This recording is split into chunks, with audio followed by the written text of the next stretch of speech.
The 7-Day Mental Diet, Emmet. The subject of the diet is one of the foremost topics of present day and public interest. Newspapers and magazines teem with articles on the subject.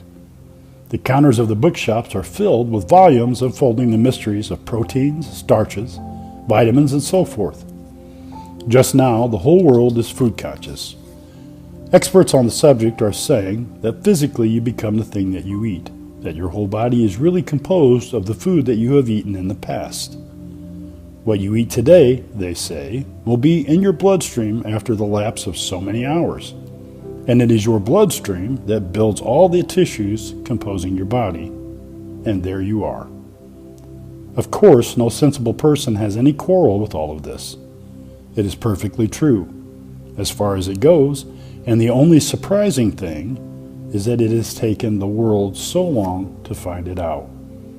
But in this pamphlet, I am going to deal with the subject of dieting at a level that is infinitively more profound and far-reaching in its effects. I refer, of course, to mental dieting. The most important of all factors in your life is the mental diet on which you live. It is the food which you furnish to your mind that determines the whole character of your life. It is the thoughts you allow yourself to think, the subjects that you allow your mind to dwell upon, which make you and your surroundings what they are. As thy days, so shall thy strength be. Everything in your life today, the state of your body, whether healthy or sick, the state of your fortune, whether prosperous or impoverished, the state of your home, whether happy or the reverse. The present condition of every phase of your life, in fact, is entirely conditioned by the thoughts and feelings which you have entertained in the past, by the habitual tone of your past thinking. And the condition of your life tomorrow and next week and next year will be entirely conditioned by the thoughts and feelings which you choose to entertain from now onwards. In other words, you choose your life. That is to say, you choose all the conditions of your life when you choose the thoughts upon which you allow your mind to dwell. You cannot have one kind of mind and another kind of environment. This means that you cannot change your environment while leaving your mind unchanged, nor, and this is the supreme key to life and the reason for this pamphlet, can you change your mind without your environment changing too. This then is the real key to life. If you change your mind, your conditions must change too. Your body must change. Your daily work or other activities must change. Your home must change. The color tone of your whole life must change. For whether you be habitually happy and cheerful or low-spirited and fearful depends entirely on the quality of the mental food upon which you diet yourself. Please be very clear about this. If you change your mind, your conditions must change too. We are transformed by the renewing of our minds. So now you will see that your mental diet is really the most important thing in your whole life. This may be called the great cosmic law, and its truth is seen to be perfectly obvious when once it is clearly stated in this way. In fact, I do not know of any thoughtful person who denies its essential truth. The practical difficulty in applying it, however, arises from the fact that our thoughts are so close to us that it is difficult, without a little practice, to stand back, as it were, and look at them objectively. Yet, that is just what you must learn to do. You must train yourself to choose the subject of your thinking at any given time, and also to choose the emotional tone, or what you call the mood that colors it. Yes, you can choose your moods. Indeed, if you could not, you would have no real control over your life at all. Moods habitually entertained produce the characteristics, dispositions of the person concerned. And it is his disposition that finally makes or mars a person's happiness. You cannot be healthy, you cannot be happy, you cannot be prosperous if you have a bad disposition. If you are sulky or surly, or cynical or depressed or superior or frightened half out of your wits, your life can't possibly be worth living unless you are determined to cultivate a good disposition. You may as well give up all hope of getting anything worthwhile out of life, and it is kinder to tell you very plainly that this is the case. If you are not determined to start in now and carefully select all day the kind of thoughts that you are going to think, you may as well give up all hope of shaping your life into the kind of thing that you want it to be, because this is the only way. In short, if you want to make your life happy and worthwhile, which is what God wishes you to make it, you must begin immediately to train yourself in the habit of thought selection and thought control. This will be extremely difficult for the first few days, but if you persevere, you will find that it will become rapidly easier, and it is actually the most interesting experiment that you could possibly make. In fact, this thought control is the most thrilling, interesting hobby that anyone could take up. You will be amazed at the interesting things that you will learn about yourself, and you will get results almost from the beginning. Now, many people, knowing this truth, make sporadic efforts from time to time to control their thoughts. But the thought stream being so close, as I have pointed out, and the impacts from our outside so constant and varied, they do not make very much progress. That is not the way to work. Your only chance is definitely to form a new habit of thought, which will carry you through when you are preoccupied or off your guard, as well as when you are consciously attending to the business. This new thought habit must be definitely acquired, and the foundation of it can be laid within a few days. And the way to do it is this. Make up your mind to devote 1 week solely to the task of building a new habit of thought. And during that week, let everything in life be unimportant as compared with that. If you will do so, then the week will be the most significant week in your whole life. It will literally be the turning point for you. If you will do so, it is safe to say that your whole life will change for the better. In fact, nothing can possibly remain the same. This does not simply mean that you will be able to face your present difficulties in a better spirit. It means that the difficulties will go. This is a scientific way to alter your life. And being in accordance with the great law, it cannot fail. Now, do you realize that by working in this way, you do not have to change conditions? What happens is that you apply the law, and then the conditions change spontaneously. You cannot change conditions directly. You have often tried to do so and failed. But go on the 7-day mental diet, and conditions must change for you. This then is your prescription. For 7 days, you must not allow yourself to dwell for a single moment on any kind of negative thought. You must watch yourself for a whole week as a cat watches a mouse. You must not under any pretense allow your mind to dwell on any thought that is not positive, constructive, optimistic, kind. The discipline will be so strenuous that you could not maintain it consciously for much more than a week. But I do not ask you to do so. A week will be enough, because by that time the habit of positive thinking will begin to be established. Some extraordinary changes for the better will have come into your life, encouraging you enormously, and then the future will take care of itself. The new way of life will be so attractive and so much easier than the old way that you will find your mentality aligning itself almost automatically. But the 7 days are going to be strenuous. I would not have you enter upon this without counting the cost. Mere physical fasting would be child's play in comparison, even if you have a very good appetite. The most exhausting form of army gymnastics, combined with 30-mile route marches would be mild in comparison with this undertaking.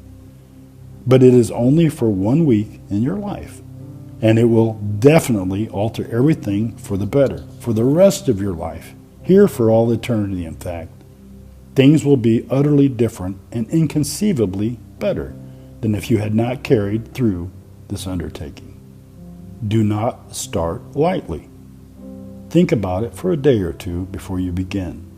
Then start in, and the grace of God go with you.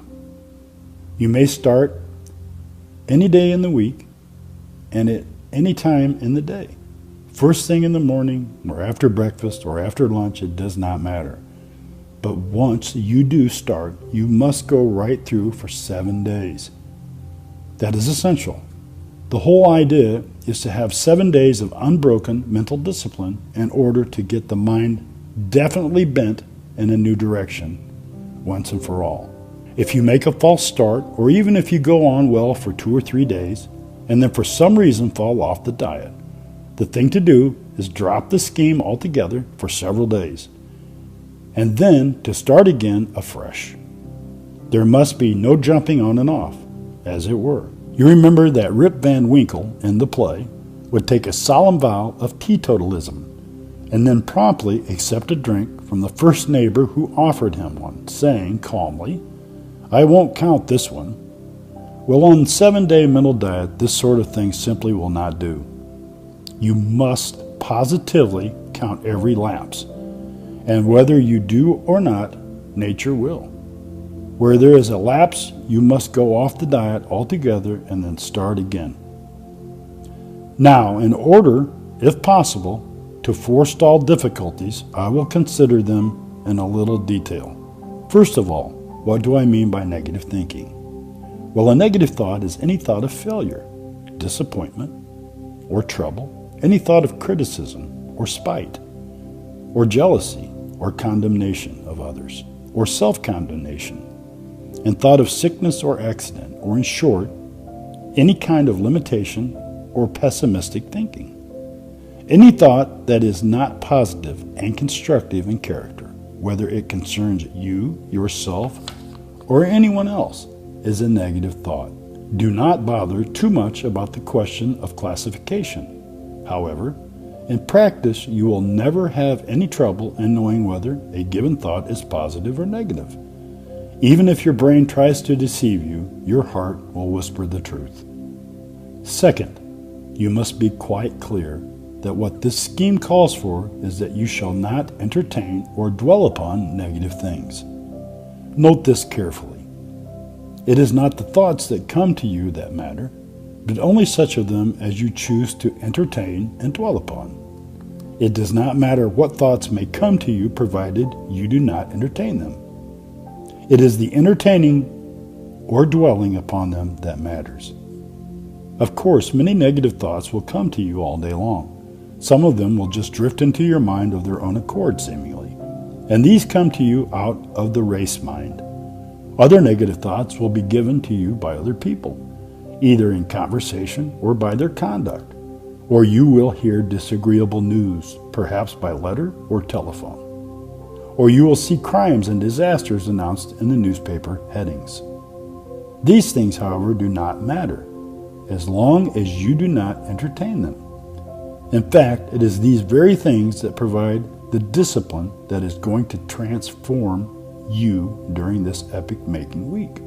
The thing to do is, directly the negative thought presents itself, turn it out. Turn away from the newspaper. Turn out the thought of the unkind letter or stupid remark or whatnot. When the negative thought floats into your mind, immediately turn it out and think of something else. Best of all, think of God as explained in The Golden Key. A perfect analogy is furnished by the case of a man who was sitting by an open fire when a red-hot cinder flies out and falls on his sleeve. If he knocks that cinder off at once, without a moment's delay to think about it, no harm is done. But if he allows it to rest on him for a single moment, under any pretense, the mischief is done, and it will be a troublesome task to repair that sleeve. So it is with a negative thought. Now, What of those negative thoughts and conditions which it is impossible to avoid at that point where you are today? What of the ordinary troubles that you will have to meet in the office or at home? The answer is that such things will not affect your diet, provided that you do not accept them by fearing them, by believing them, by being indignant or sad about them, or by giving them any power at all. Any negative condition that duty compels you to handle will not affect your diet. Go to the office or meet the cares at home without allowing them to affect you, and all will be well. Suppose that you are lunching with a friend who talks negatively. Do not try to shut him up or otherwise snub him. Let him talk. But do not accept what he says, and your diet will not be affected. Suppose that on coming home you are greeted with a lot of negative conversation. Do not preach a sermon, but simply do not accept it. It is your mental consent, remember, that constitutes your diet. Suppose you witness an accident or an act of injustice, let us say. Instead of reacting with pity or indignation, refuse to accept the appearance at its face value. Do anything that you can to right matters. Give it the right thought and let it go at that. You will still be on the diet. Of course, it will be very helpful if you can take steps to avoid meeting during this week anyone who seems likely to arouse the devil in you. People who get on your nerves or rub you up the wrong way or bore you are better avoided while you are on the diet. But if it is not possible to avoid them, then you must take a little extra discipline, that is all. Suppose that you have a particularly trying ordeal before you next week. Well, if you have enough spiritual understanding, you will know how to meet that in the spiritual way. But for our present purpose, I think I would wait and start the diet as soon as that ordeal is over. As I said before, do not take up the diet lightly, but think it over well first. In closing, I want to tell you that people often find that starting of this diet seems to stir up all sorts of difficulties. It seems as though everything begins to go wrong at once. This may be disconcerting, but it is really a good sign. It means that things are moving, and is not that the very object we have in view? Suppose your whole world seems to rock on its foundation. Hold on steadily, let it rock, and when the rocking is over, the picture will have reassembled itself into something much nearer to your heart's desire. The above point is vitally important and rather subtle. Do you not see that the very dwelling upon these difficulties is in itself a negative thought which has probably thrown you off the diet? The remedy is not, of course, to deny that your world is rocking in appearance, but to refuse to take the appearance for the reality. A closing word of caution. Do not tell anyone else that you are on the diet or that you intend to go on it. Keep this tremendous project strictly to yourself. Remember that your soul should be the secret place of the Most High. When you have come through the 7 days successfully and secured your demonstration, allow a reasonable time to elapse to establish the new mentality, and then tell the story to anyone else who you think is likely to be helped by it. And finally, remember that nothing said or done by anyone else can possibly throw you off the diet. Only your own reaction to the other person's conduct can do that.